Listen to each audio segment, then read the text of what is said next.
정치권 소식을 키워드로 짚어보겠습니다. 오늘은 이종근 시사평론가 그리고 김준일 뉴스톱 대표 모셨습니다. 어서 오세요. 안녕하십니까? 네, 안녕하세요. 어서 오십시오. 자, 첫 번째 키워드는 뭡니까? 네, 내용 확인해 보겠습니다. 이준석 대표 운명이 어제 좀 결정이 되나 했는데 운명은 2주 뒤로 밀렸습니다. 김준일 대표님. 예. 이준석 대표 입장에서는 얼마나 어제 하루 종일 가슴 졸였을 텐데 또 2주 뒤네요. 근데 아마 가슴 안 졸았을 것 같아요. 안 졸였습니까? 예, 그러니까 2주가 뒤로 연기된 게 계획대로인지는 모르겠어요. 뭐 예. 애시당초 윤리위원회가 그렇게 처음부터 계획을 했는지는 모르겠으나 예상대로는 맞다. 많은 이제 관측들이 있었어요. 무슨 얘기냐면은 저녁 7시에 시작했잖아요. 그러면 일정을 그 타이트하게 좀 보면은 김철근 정무실장 나와서 설명을 할 거 아니에요. 예. 그럼 그거를 또 검토를 할 거 아니에요. 그런 다음에 이거를 징계를 할지 말지 논의를 해야 됐거든요. 그럼 그게 또 이준석 대표랑 어떤 연관성이 있는지 또 그거를 얘기를 들어보고 증거를 들여다봐야 되는데 물리적으로 사실은 시간이 안 나와요. 그러니까 뭐 이를테면 오전 10시에 시작해서 밤 10시쯤 끝나면 모르겠습니다. 근데 이거 자체가 김철근 실장만 징계하는 거면 좀 간단한 문제예요. 근데 이게 이준석 대표와의 연관성 여부가 증거가 없잖아요. 지금 증언도 이제 아니라고 부인하고 있잖아요. 그럼 이걸 어디까지 인정할 것인가 이런 게 굉장히 정치한 문제라서 예. 이게 어제 징계가 안 나올 가능성이 높다라고 이제 관측들이 나왔고 그대로 된 거예요. 그래서 이준석 대표는 그래서 또 어떻게 보면 좀 더 자신만만하고 내가 가서 또 참석하겠다, 진술하겠다 이렇게 좀 세게 얘기한 것도 있었던 것 같습니다. 근데 어찌 됐든 2주가 연기된 게 그럼 이준석 대표한테 좋은 것이냐라고 예. 했을 때는 그렇게 단정할 수는 없다. 일단 2주 동안 또 이준석 성접대라는 단어가 계속 나올 거 아니에요. 예. 그게 의혹의 실체가 있든 없든. 예. 그리고 그거에 대해서 정치적 타격도 입을 것이고 또 하나는 이제 리더십이 공백이 생겨요. 사실상 지금 당대표로서 아무것도 못하고 있잖아요. 그리고 징계 가능성이 또 높아진 거 아니냐 이런 관측도 있어서 조금 이 부분이 청신호는 아니다. 일단은 뭐 적신호까지는 몰라도 청신호는 아니다 이렇게 볼 수 있을 것 같습니다. 네. 조금 전에 그 이양희 윤리위원장 이분 대학 교수라고 하고 과거에 그 정계의 거물이었던 소석 이철승 선생의 따님이라고 하는데 제가 위원장이라도 진짜 고민될 것 같거든요. 이걸 어떻게 해야 될지 어떻게 전망하십니까? 근데 이제 어저께 그 발표를 하고 기자들과 일문일답을 하는 과정을 지켜보면서 굉장히 그 부친과 닮았다 이런 느낌이 있었어요. 어떤 점이요? 이철승 예. 그 정치인을 기억을 해보면 예. 죄송합니다. 굉장히 원칙주의자였어요. 네. 그러니까 기자들한테 굉장히 꼬장꼬장한 어떤 이미지로 남아있고 원칙주의자고 하지만 또 굉장히 의회주의자고 이런 어떤 인상을 갖고 있거든요. 그런데 어저께 이양희 위원장 기자들의 질문에 한 번도 흔들림 없이 이렇게 얘기를 했어요. 이준석 대표를 오늘 왜 왜 그 소명을 듣지 않았느냐? 이준석 대표에 대해서 그럼 다음 주에 그러니까 2주를 연기한 건 오늘 뭔가 혐의를 발견한 거냐? 계속 이준석 대표에 초점을 맞춰서 질문했는데 예. 일관되게 이렇게 얘기한 거예요. 오늘 하는 것은 그러니까 증거인멸 교사와 관련돼서 품위 유지 그 부분만 우리가 오늘 회의에 올렸다. 그 네, 부분을 하기 위해서 김철근 정무실장을 협조를 구한 것이다. 예. 거기서 일정 부분 우리가 징계 절차를 밟아야 되는 어떤 이유를 발견했기 때문에 이건 제 해석이고요. 징계를 개시한 것이다. 이렇게 표현했거든요. 예. 즉 다시 말씀드립니다만 이 부분을 이렇게 어저께 소명을 듣고 보니까 이준석 대표를 소명을 들을 이유가 생겼다. 그래서 이준석 대표를 2주 후에 그 소명을 주는 것이다. 이런 절차적인 어떤 원칙을 계속 예. 강조를 했어요. 그래서 이것을 저도 대표님 말씀처럼 이게 꼭 유리하냐 불리하냐 이건 모르겠어요. 하지만 어찌됐든 굉장히 원칙적으로 한 구석도 정치적으로 해석될 여지가 없이 만들려고 되게 노력을 하는구나라는 느낌은 받았습니다. 그러니까 어제 중심은 증거인멸 의혹 이 네네. 부분이고 김철근 실장이 이제 해명을 했는데 징계가 이제 게시가 됐습니다. 김철근 정무실장은 뭐 이준석의 호위무사다 이렇게도 불리는 측근 중에 측근인데 지금까지 이것을 해명하는 그 언론 인터뷰나 과정에서 조금은 좀 의혹을 키운 측면이 있다 이런 비판도 있잖아요. 일단 해명 자체가 오락가락한 것도 있고 상식적으로 이제 말이 안 되죠. 이를테면은 이거를 성접대를 한 것으로 추정되는 그 인물을 찾아가서 그래서 투자 각서를 쓴 거잖아요. 7억 원에 대해서 투자 각서. 근데 그거 왜 써줬냐라고 하니까 원래는 이 사안에 대해서 알아보려고 내려갔는데 이 투자를 하라고 하니까 솔깃해서 돈 많이 준다고 하니까 솔깃해서 했다라는 거예요. 뭐 예. 이자를 일부를 주네 안 해. 그러니까 그게 이제 논리적으로 이게 매끄럽게 상식적으로 일반인의 입장에서 보기에는 이상한 거죠. 그러니까. 근데 이제 여기에서 이제 쟁점들은 그런 거죠. 김철근 정무실장이 그래서 뭐 어찌됐든 그런 식으로 제보자를 만나서 투자각서 써준 것 자체가 품위 유지 위반 의무가 될 수는 있는 거는 아마 대부분의 많은 분들이 이해를 하는데 그럼 이게 당대표가 시킨 거냐? 예. 그럼 당대표가 직접 시키지 않고 충성심을 발휘해서 내가 내려간 건데 그러면 이거를 당대표가 어디까지 책임을 져야 되냐? 그럼 당에서 일어나는 모든 일에 대해서 당대표가 뭐 당원들이 문제가 생겼을 때 다 책임을 져야 되는 거냐? 그러니까 이게 서해 공무원 피살 사건하고 조금 비슷한 측면이 있어요. 어떤 예를 거요? 들면 이런 겁니다. 서해 공무원 피살 사건이 지금 월북 정황에 대해서 지금 입장이 바뀌었잖아요. 해경이. 근데 그때도 정황 증거가 상당히 넘쳤고 결정적 증거는 없었거든요. 근데 정황 증거를 가지고 좀 어떻게 보면은 월북으로 판단된다라고 단정적으로 내렸어요. 그게 이제 뒤집힌 거잖아요. 이런 측면이 있는 거예요. 이게 결정적인 그러니까 이준석 대표가 결정적으로 했다라는 증거가 아무것도 없어요. 지금. 시켰다는 증거도 없어요. 정황 증거는 있습니다. 그럼 이거를 내렸을 때 어떻게 될 것이냐. 이게 분명히 문제가 될 소지가 있는 거고 이준석 대표는 본인이 꾸준히 얘기하지만은 나는 이것도 전혀 경고조차도 받아들일 수 없다. 이거 자체가 말이 안 된다라고 하기 때문에 법적 다툼으로 갈 가능성이 높아요. 이를테면 윤리위 재심을 한다든지 아니면은 이를테면 본인이 당원권 정지가 된다라고 한다라면 이거는 가처분 신청 가거나 이럴 가능성이 있으면은 결론이 굉장히 당내 내홍으로 갈 가능성이 매우 높다. 이렇게 이제 볼 수밖에 없는 거죠. 네. 이준석 대표가 상징하는 것이 있지 않습니까? 2030 세대. 그리고 다소간 대체 불가능한 측면도 있고 지금 이준석을 누가 대체할 수 있을 것인가.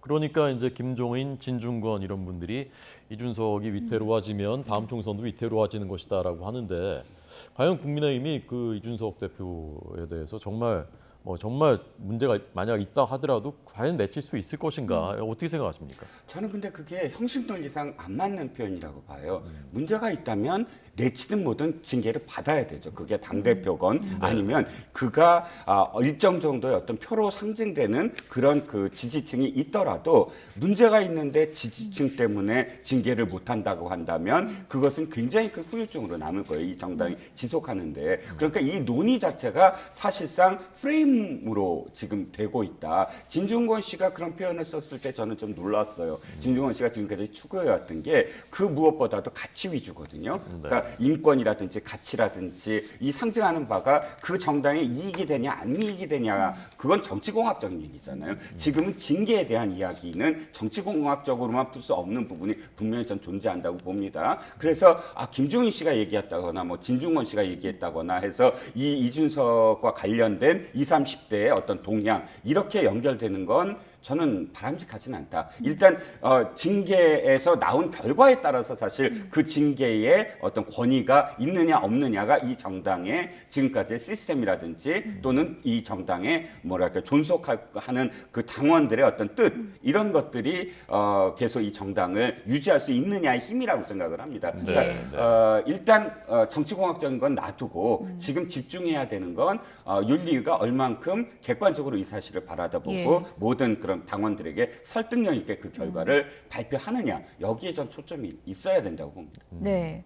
지금 말씀하신 것처럼 어떤 사실에 근거한 윤리위는 객관적 판단만 하면 된다. 담백하게 이제 얘기를 해주셨지만 결과적으로 보면은 이 결과를 정치적으로 해석하는 사람들이 많을 거란 얘기죠. 예. 그 파장 때문에 많은 분들이 생각을 하는 건데 이준석 찍어내기 아니냐, 당권 경쟁 아니냐 이런 시각이 많지 않겠습니까? 결과가 나오면. 그러니까 그렇게 이제 보여질 수밖에 없고 그게 사실이든 아니든 그런 파장이 있을 수밖에 없으니까 아까 전에 김종인, 뭐 진중권 등등해서 또 많은 당내 분들의 온도 차이가 있는 것 같아요. 그래서 결국은 이제 2030 보수들이 이준석 대표에 대해서 조금 이제 지지하는 세가 있으니까 이거에 대해서 이를테면은 토사구팽이다 이런 이제 시각을 분명히 가질 수는 있는 거죠. 그래서 이제 파장이 어디까지 이어질지는 저도 잘 모르겠습니다. 근데 중요한 거는 이제 윤리위가 사실은 이 뭐 일부에서 이제 약간 음모론적 시각으로 보시는 분들은 친윤계가 윤핵관들이 윤리위를 사실상 좌지우지하고 있다. 그래서 이준석을 찍어내게 하고 있다라는 건데 예. 제가 좀 확인한 바, 뭐 그리고 이제 취재한 바에 따르면은 윤리 내부에서도 굉장히 다양한 분들이 다양한 생각을 가지고 있어요. 이를테면은 강하게 징계를 해야 된다라고 몇몇 분들은 제가 뭐 실명을 거론할 수는 예. 없지만 몇몇 분들은 강하게 주장을 하고 있고요.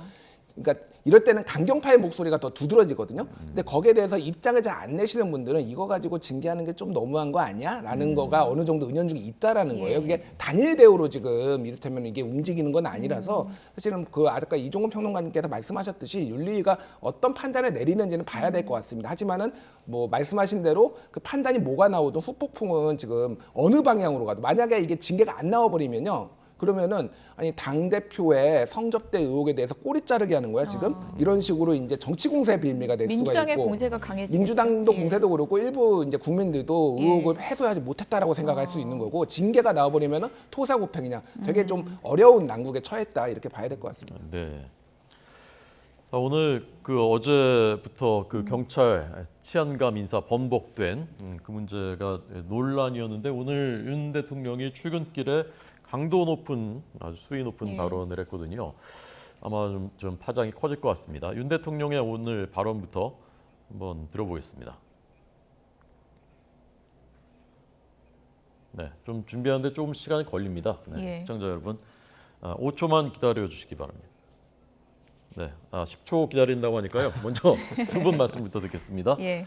자, 오늘 윤 대통령의 발언 어떤 배경이라고 보셨습니까? 일단 법치를 제일 먼저 주장한 게 한비자입니다. 한비자는 뭐 어떤 의미에서 법치를 주장했냐면 군주는 상과 벌로서 다스린다, 나라를 다스린다는 거예요. 그럼 현대국가에서의 상과 벌은 바로 인사거든요. 네, 네. 인사로서 상과 벌을 가능하는 건데 이번 인사의 영이 정말 오늘 그 윤 대통령의 표현처럼 이건 국기문란과 다름없다고 봅니다. 물론 윤 대통령이도 일정 부분 이런 어떤 시스템을 정비하지 못한 것에 대한 책임이 있다고 봐요. 네. 저 이해가 안 가는 게 어떻게 대통령의 재가가 10시에 있는데 그 10시 전에 인사에 대해서 발표가 됐다 또는 일부 언론에 알려져서 그것이 확정된 것처럼 보도가 됐다 이 부분이거든요. 근데 네. 중간에 해명도 굉장히 이 3번이나 번복이 됐습니다. 그러면 이 부분은 지금 저는 윤 대통령이 오늘 이야기하기 전에 계속 주장했던 게 어저께 이상민 행정안전부 장관의 표현처럼